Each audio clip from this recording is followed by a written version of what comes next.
In early dating, it is hard to tell if someone's interest is authentic or if it is driven by something that has nothing to do with you. Maybe they're just driven by lust, or by the search for a rebound after they got their heart broken, or just out of ego to see if they can get you. It's easy to see all of these types as bad actors who know exactly what they're doing, and some of them are, of course.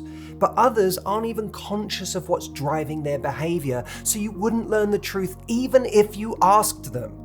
This is why signals like someone being open about their feelings towards you, eagerly setting up the next time you'll meet, and taking you on fairy tale-like dates are not necessarily strongly correlated with how great your relationship will be with them in the future or whether there will ever be one.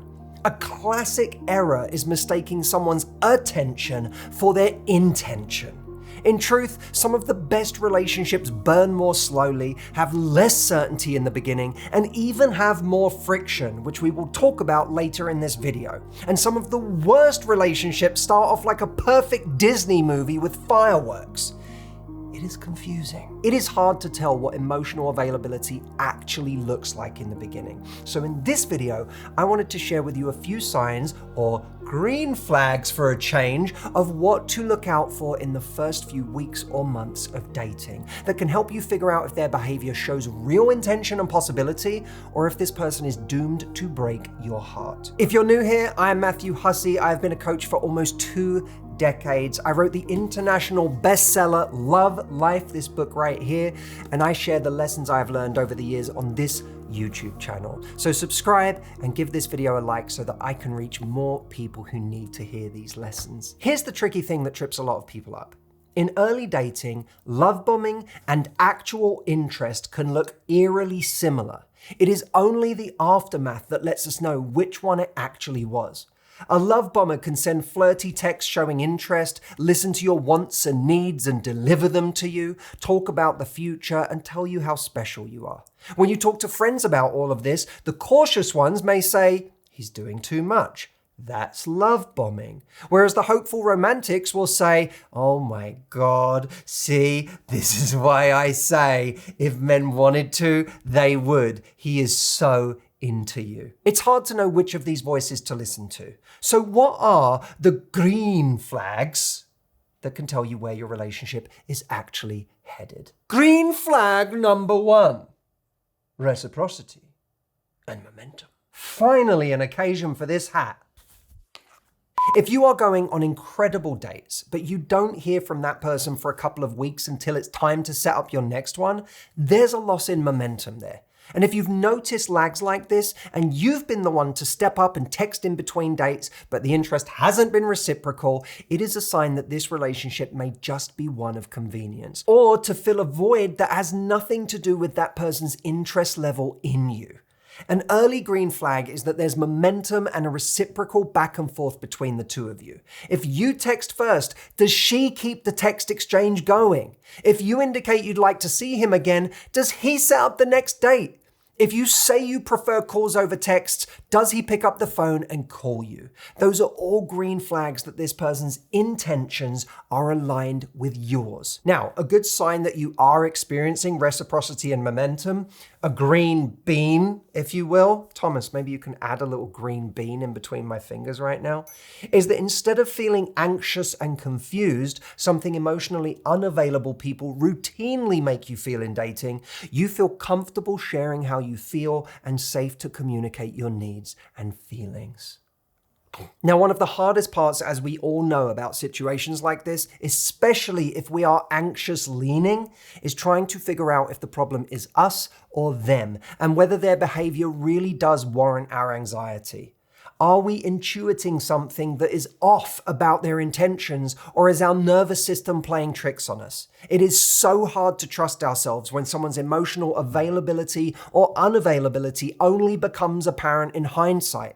And when we do speak up, we want to communicate powerfully and not from a place of insecurity or neediness in a way that we later regret. This video right now cannot be a one-size-fits-all, but if you want clarity on the nuances of your situation and what you should do next to get the best result, you can ask me about your exact situation using Matthew AI. It is trained on nearly 2 decades of me coaching people through every imaginable love-life dilemma. People rave to me about how it has helped them handle confusing or high-stakes situations. And you, dear friend, can try it for free at askmh.com. If you are stuck in your head, like me a lot of the time, this is perfect for you. It even remembers your conversations so that you can come back and add new developments and ask more questions as the story evolves. God, I feel good right now.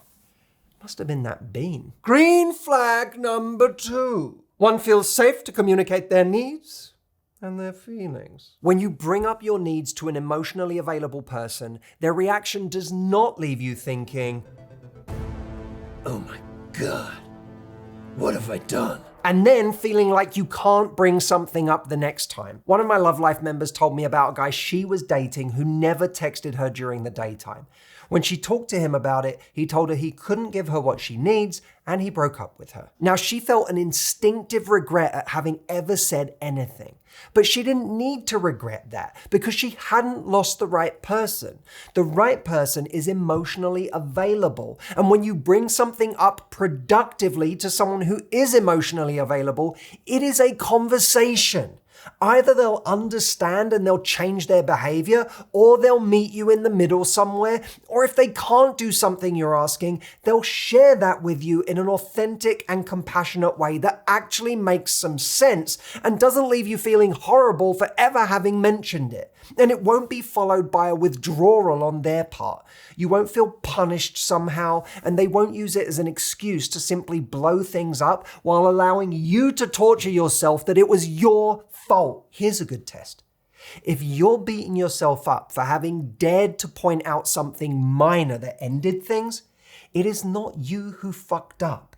It is them who is emotionally unavailable. Green flag number 3. Acceptance without judgment. Here is a deeper one to reflect on.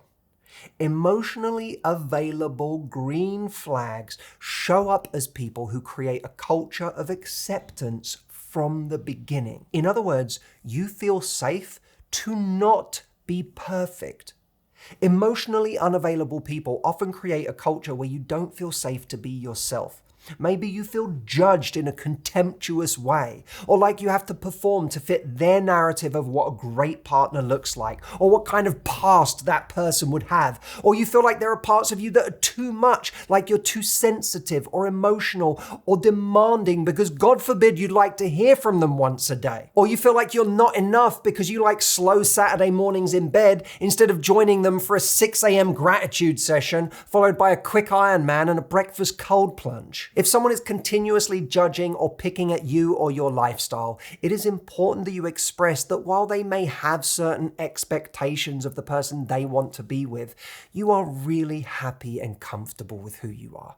And make clear that you are not judging them at every turn. And that's not because they're perfect. They're not. What you want ultimately is to either commit to seeing the best in each other like you do with them, or face the fact that you're not right for each other. Now, this conversation does a couple of very powerful things. It shows them that you don't even judge yourself for the things they're judging you for. So it's actually a strange feeling for you to be judged on those things in this way, which is so powerful because it shows you accept yourself.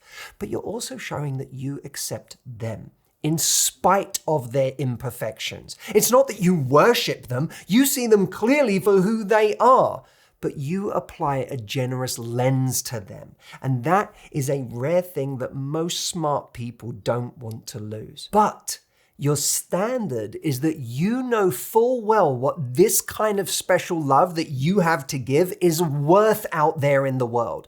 So if you're going to be here, you expect the same in return. One of the biggest misconceptions about green flag people is that they show up as decisive.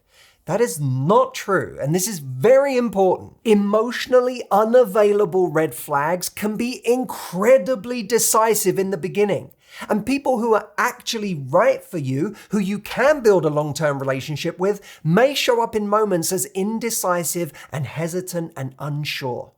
We have this idea that emotionally available people always know exactly what they want, that they're clear and decisive and strong and certain. Some advice online regarding men says that men put you in a category right away as girlfriend or hookup.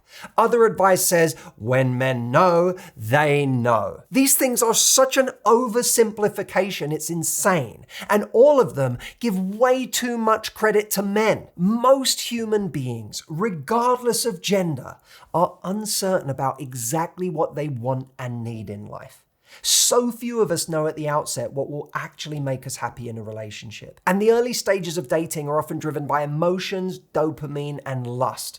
A green flag is a person who is receptive to new ways of being happy, open to change, and willing to grow. They may not be the most confident person you've come across. They may not be perfect in their communication style. Many people don't know what they want until they experience something healthy. Green flags are people who are open to being shaped by emotionally available communication and rise to the level of an amazing relationship once they are presented with one. Unavailable people, by contrast, are rigid in their ways and show little desire to grow, and no amount of communication with them will change that. That's why most people don't realize that the master key to dating in the modern era is leadership. Leading with your warmth, your acceptance of other people, the generous ways that you are willing to see them, and having emotionally evolved communication. And also leading with your standards for what you're willing to accept or no longer accept in return for all of that. This approach doesn't just filter out the red flags quickly before you've invested too much. It's what makes more people become green flags around you. Now, a question for you, my green beans. What green flags did I miss in this video? Let me know in the comments any others you've experienced. Complete my video for me. I'm going to be reading and responding to your comments below. I'm even going to give away 2 signed green flag hats to my favorite comments, the only 2 of these in existence. I'll see you there.